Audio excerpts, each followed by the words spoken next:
When he opened the seventh seal, there was silence in heaven for about half an hour. Another angel, having a golden censer, came and stood at the altar. And the smoke of the incense, with the prayers of the saints, ascended before God. Then the angel took the censer, filled it with fire from the altar, and threw it to the earth. We are diving into one of the most intense and, honestly, mysterious chapters in the entire Bible, Revelation 8. Now, if you remember chapter 7, we just saw the sealing of God's people. So you'd think when the Lamb opens that final seventh seal, we'd get this huge climactic roar. But that's not what happens. What we get is something way more unsettling. Absolute silence. And that right there is the central puzzle of this chapter. I mean, think about it. The first 6 seals brought conquest, war, famine, and death. Cosmic chaos. So when the 7th seal is finally opened, heaven goes quiet for about half an hour. Why? What could possibly be so important, so heavy, that it stops the nonstop worship of heaven dead in its tracks? Well, here's the key to understanding this. The silence isn't emptiness. It's actually the opposite. It's a silence that is full of profound, reverent awe before God is about to act. You know, it's like the deep breath before the plunge. And this isn't a new idea in the Bible. This signals immense gravity. The prophets, guys like Zephaniah and Zechariah, they also call for this same kind of silence, saying things like, "The day of the Lord is near." So this isn't just a pause. This is all of heaven, the entire cosmos, holding its breath because it understands the seriousness of what's about to be unleashed. And right in the middle of this quiet, we see its purpose. An angel appears at the golden altar in heaven. He's got a censer, and he's given a huge amount of incense to mix with the prayers of all the saints. And who are these saints?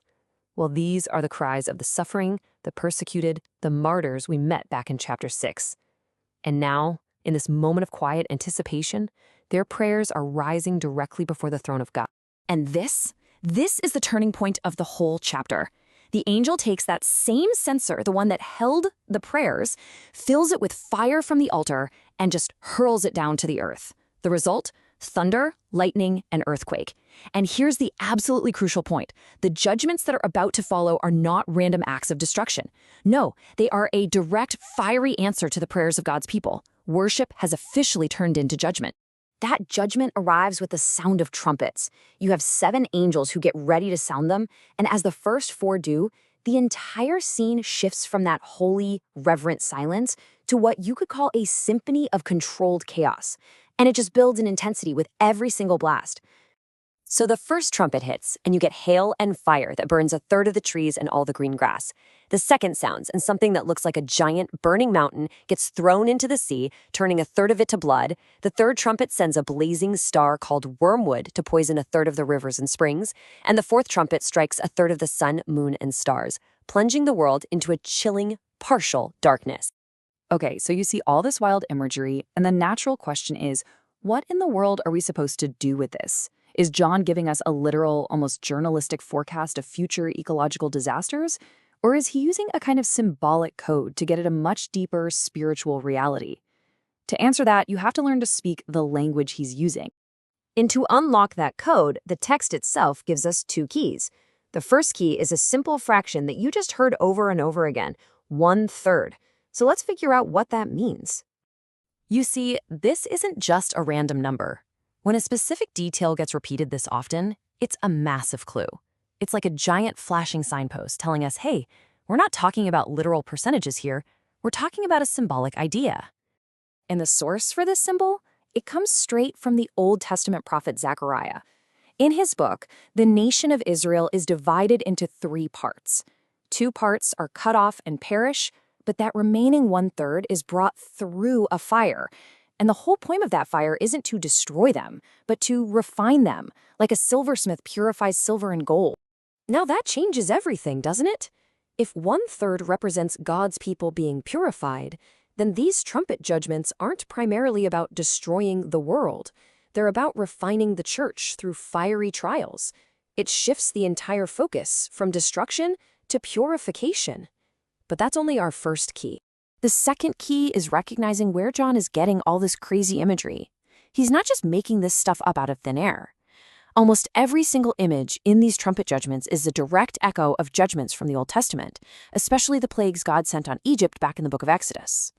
I mean, just look at this. The hail and fire from the first trumpet, that's the seventh plague on Egypt. The sea turning to blood, that's literally the first plague. The plague of darkness, yep, that's the ninth plague. John is being so deliberate here. He's using the language of the Exodus to show that the same God who judged Egypt is the same God who is acting now. His character, his methods, they're consistent. Okay, so now we have our two keys, the 1/3 of purification and the echoes of the Exodus plagues. Let's put them together and see how they completely unlock the meaning of these wild trumpet judgments. So here's a really simple 3-step guide for making sense of this. First, remember where it all started, with prayer. These events are God's answer to the cries of his people. Second, their form. All that crazy imagery is borrowed from the Old Testament to show that this is the same God at work. And third, their limited scope, that repeating 1/3, reveals their purpose, not total annihilation, but purification. Let's try it out. Take the second trumpet. A surface reading just sees a volcano hitting the ocean.